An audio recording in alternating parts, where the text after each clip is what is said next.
El concepto a desarrollar, en este caso, es el de equilibrio del monopolio. Veamos ciertas situaciones en las cuales se puede dar una situación monopólica, es decir, cuando puede existir monopolio. El primer caso es cuando se da la situación de una empresa que realiza un invento. A través de la protección que puede obtener de patentes y licencias, justamente tiene el monopolio para poder explotar su invento. Sin esta protección, cualquier empresa podría replicarlo y no habría incentivos en el mercado para que ninguna empresa desarrolle nuevos productos o nuevos inventos. Otro ejemplo puede ser el de aquella empresa que regula el ingreso a un parque nacional o un atractivo turístico. En este caso, al no poder existir otra empresa que regule tal situación, existe una situación de monopolio. Lo mismo sucede con empresas que se encuentran dentro de un aeropuerto.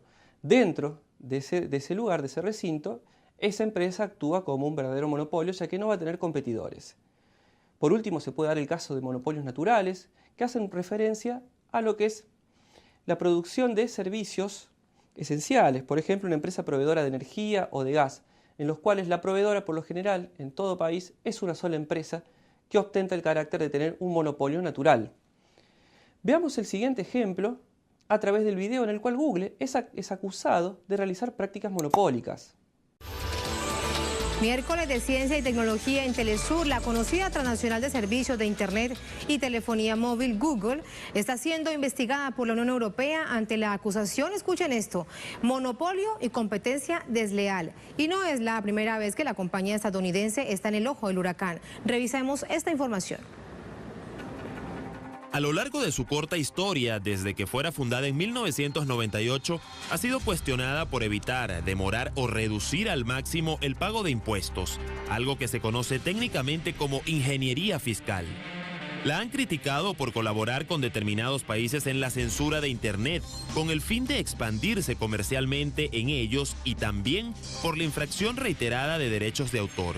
Y más recientemente, fue señalada por ser una de las empresas que colaboran con agencias de inteligencia como la estadounidense NSA en los polémicos ciberespionajes. Sí, se trata de Google, la empresa multinacional estadounidense especializada en productos y servicios relacionados con Internet, software, dispositivos electrónicos y otras tecnologías que seguramente todos hemos usado alguna vez en la vida. Ahora la corporación es demandada por la Unión Europea, que la acusa de competencia desleal y además coloca a su sistema operativo Android en la lupa. ¿Cómo podemos calcular el punto en el cual el monopolista maximiza su nivel de beneficios? En todo mercado, la maximización de beneficios de una empresa se da en aquel punto en el cual el ingreso marginal es igual al costo marginal. Veámoslo a través del siguiente ejemplo, en el cual tenemos una función de demanda y una función de costo total para esta empresa. Calculando el ingreso marginal, en el cual hay que recordar que tiene el doble dependiente que la función inversa de demanda. En este caso, si nuestra función inversa de demanda es 200 menos 2Q, como verán, nuestro ingreso marginal va a ser igual a 200 menos 4Q, es decir, la ordenada es la misma y tiene el doble dependiente. El costo marginal lo obtenemos derivando esa función de costo total, igualamos ambos, es decir, ingreso marginal al costo marginal, y obtenemos la cantidad de equilibrio, en este caso es de 10. Reemplazando esa cantidad de 10 en la función inversa de demanda, obtenemos el precio, que en este caso es de 180. Como ven gráficamente, ese equilibrio se da justamente donde se cortan la curva de costo marginal a la curva de ingreso marginal. Un caso especial de monopolio es aquel que hace referencia a un monopolio natural. ¿Qué características tienen este tipo de monopolios?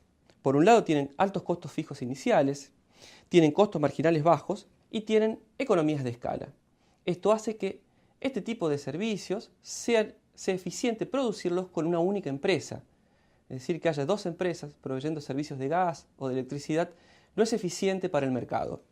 ¿Qué sucede en estos casos? Que debido a las altas economías de escala que existen, la curva de costo marginal se va a encontrar siempre por debajo de esta curva de costos medios. Hay que recordar que la curva de costo marginal corta la curva de costo medio en su punto mínimo. El punto de maximización del beneficio para este tipo de monopolios naturales se da en la misma situación que un monopolio normal, es decir, cuando el ingreso marginal sea igual al costo marginal. En ese punto se determina la cantidad producida y el precio a cobrar por este tipo de empresas. Hay que recordar que al ser servicios que utiliza toda la sociedad en su conjunto, muchas veces se encuentran regulados por el Estado para que el precio cobrado no sea demasiado alto. A continuación, los invito a realizar la siguiente actividad para poder terminar de fijar los conceptos analizados.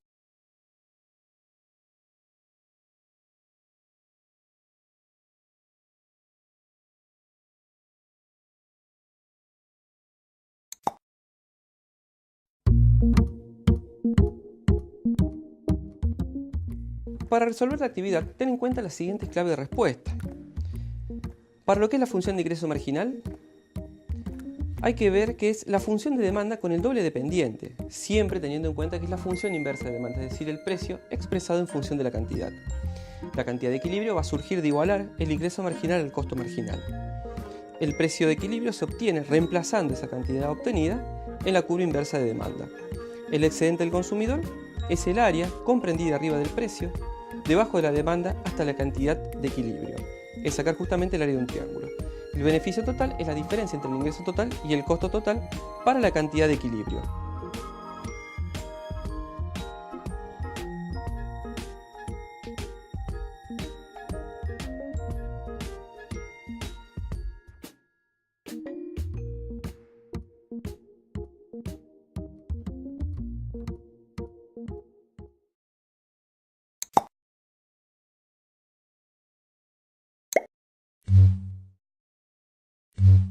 Veamos el concepto de costo social y regulación del monopolio. En una situación de monopolio, muchas veces el Estado interviene tratando de regularlo para evitar situaciones en las cuales salga perjudicado el común de la sociedad al tener que pagar un precio alto por un producto. De esta manera, el Estado obliga al productor a cobrar un precio tal vez de competencia perfecta. Veamos esta situación a través de un ejemplo para determinar cuál es la pérdida de eficiencia o la pérdida de bienestar que se produce para la sociedad cuando se pasa de una situación de competencia perfecta a una situación de monopolio. En la situación de competencia perfecta vemos que la maximización del beneficio por parte de la empresa se va a dar cuando el costo marginal sea igual a la demanda, es decir, sea igual al precio. En el caso de este ejemplo, vemos que el precio es de igual a 44,4 y las cantidades comercializadas en este mercado son de 11,1. Ahora bien, si esta empresa pasa a ostentar una situación de monopolio, es decir, pasa a ser la única empresa que ofrece este producto, va a poder cobrar un precio superior. Esta empresa va a maximizar sus beneficios cuando su ingreso marginal sea igual al costo marginal. En este caso, para obtener el ingreso marginal, lo primero que tenemos que hacer es despejar la función de demanda, que en este caso está expresada como Q igual a 100 menos 2P, y tendríamos que poner P en función de Q. Y recordar que el ingreso marginal tiene la misma ordenada al origen, pero tiene el doble dependiente. En este caso el ingreso marginal nos va a quedar igual a 50 menos Q. El costo marginal, por otro lado, surge de derivar la función de costo total con respecto a Q. Igualando ambas funciones, nos da una cantidad igual a 10 y esa cantidad la reemplazamos en la función inversa de demanda o en la función de demanda y obtenemos el precio que va a cobrar este monopolista. En este caso el precio es igual a 45. Pero ahora analicemos qué sucede en términos de bienestar para la sociedad al pasar de una situación de competencia perfecta a una situación de monopolio. El excedente del consumidor, en el primer caso, es decir, en competencia perfecta, es igual a las áreas A, B y C. Al pasar a una situación de monopolio, el consumidor pierde las áreas B y C, es decir, que su pérdida en este caso va a ser de 6,3. Por otro lado, el productor, en la situación de competencia perfecta, tenía un excedente igual a las áreas E, F y G. Cuando pasa a una situación de monopolio, su excedente se modifica, pasando a ser igual a las áreas B, E y G, y pierde el área F. Esa situación le da una ganancia de 3,6. Si suponemos que la ganancia del productor se mide en los mismos términos que para el consumidor, entonces para la sociedad en su conjunto se produciría una pérdida de bienestar igual a las áreas de los triángulos conformados por las áreas de C y F. En este caso, la pérdida para la sociedad va a ser igual a 2,7. Los invito ahora a realizar la siguiente actividad para terminar de fijar los conceptos analizados.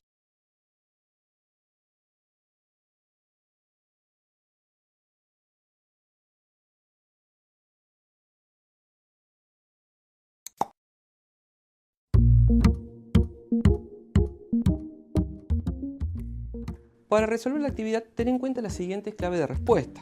En este caso, para lo que es el precio de monopolio, la interpretación correcta es que está por encima del costo marginal debido al poder que tiene el monopolista para poder fijar los precios. El precio de una empresa competitiva se va a encontrar en el punto E. El excedente del consumidor en el equilibrio monopólico es la diferencia entre el precio que está dispuesto a pagar el mercado menos el que realmente paga.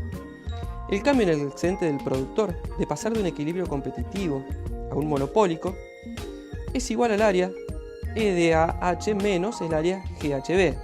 Por último, el costo social del monopolio está conformado por el área GAB. Debes observar las distintas áreas que se forman en el gráfico e indicar los vértices o puntos que corresponden a la respuesta.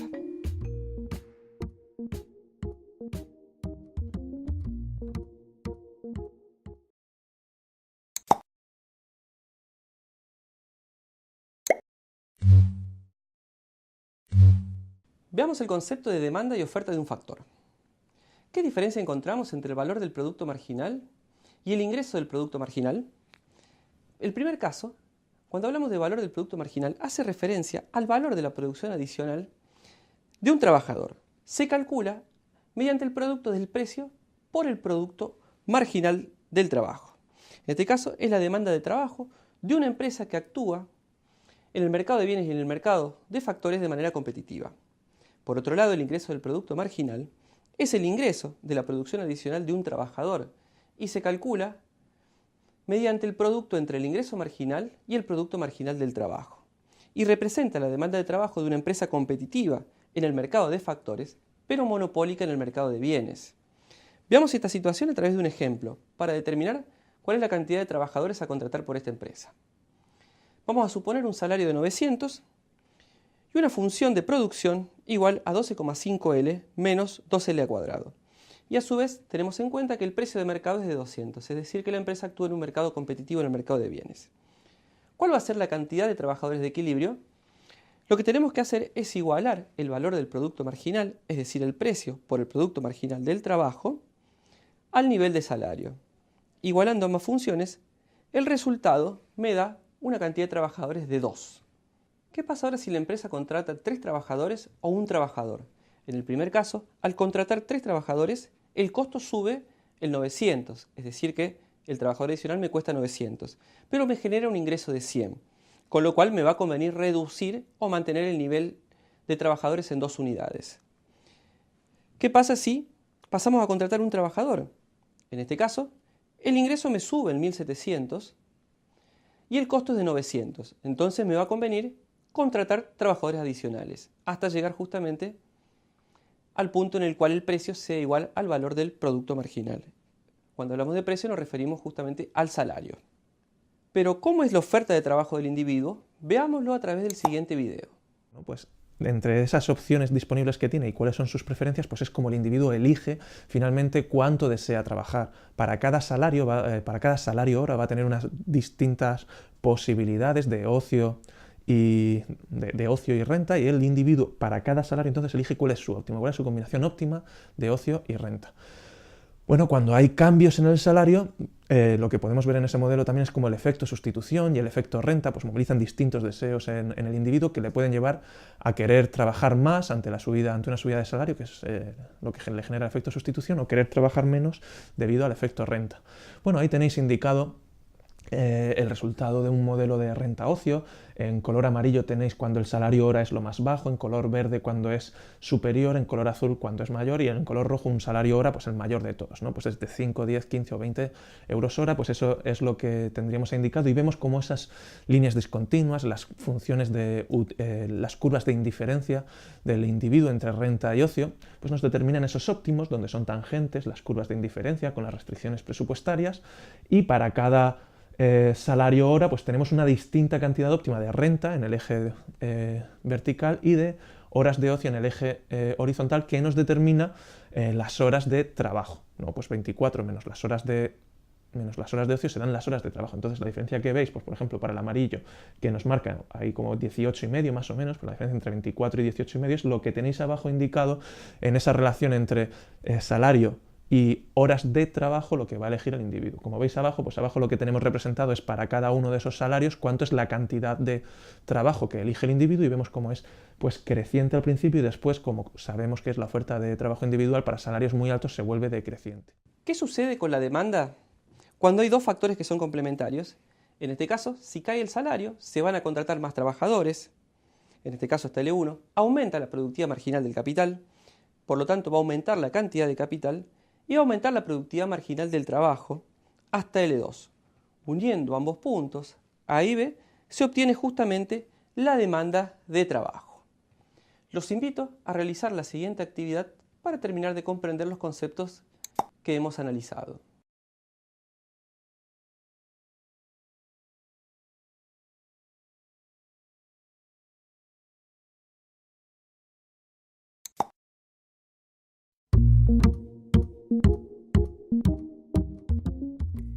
Para resolver la actividad, ten en cuenta las siguientes claves de respuesta. Cuando el concepto es la demanda de la industria, la definición correcta es que es la demanda más inelástica a la suma de las demandas individuales debido a la reducción del precio.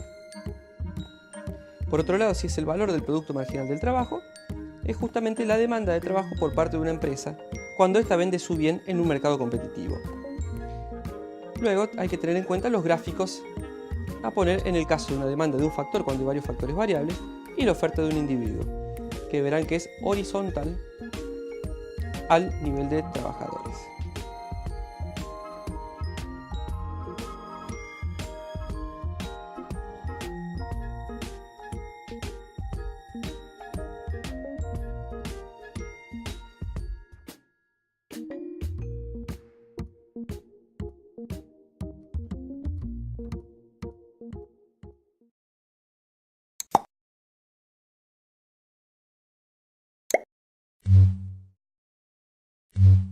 Analicemos el concepto de renta económica. ¿Qué diferencias se encuentran entre la renta económica y el excedente del productor? Veámoslo gráficamente. En relación a la renta económica, van a ver que es el área A, mientras que el excedente del productor es el área B en el segundo gráfico. La renta económica me mide la diferencia entre el precio que recibe el factor y el precio mínimo que estaría dispuesto a recibir, mientras que el excedente del productor me mide la diferencia entre el precio cobrado por el productor y el precio mínimo que estaría dispuesto a recibir por la venta de esa mercadería. Como ven, son dos conceptos diferentes. Por un lado tenemos para la renta económica el precio del factor, en este caso si hablamos del factor trabajo va a ser el salario, y para el excedente del productor tenemos el precio del producto. La forma de cálculo es exactamente la misma. Como ven en el gráfico, son dos triángulos cuya área se calcula como base por altura sobre 2. Sintetizando, la renta económica es un concepto del mercado del factor y el excedente del productor es un concepto del mercado de bienes. ¿Qué sucede con la renta económica? Cuando analizamos la situación para un factor fijo. Tomemos como ejemplo el caso de la tierra. Como verán, la tierra es perfectamente inelástica, ya que la cantidad ofrecida no se va a modificar al no depender del precio, o sea, la cantidad en este caso es fija. En esta situación, todo el área debajo de la demanda va a ser renta económica, con lo cual va a ser la demanda la que fije el precio de mercado. Por ejemplo, si la oferta de un factor es igual a 200 más 20Q y el precio del factor es igual a 400, ¿cuál va a ser la renta económica para ese precio? Grafiquemos esa oferta. Vemos que la ordenada del origen es 200, el precio es 400 y con esos valores la cantidad ofrecida es de 10. Para calcularlo es justamente el área de un triángulo, base por altura sobre 2, la base es 10, la altura es 400 menos 200, dividido 2 me da una renta económica igual a 1000. Los invito a realizar la actividad integradora para terminar de comprender lo que hemos visto a lo largo del módulo.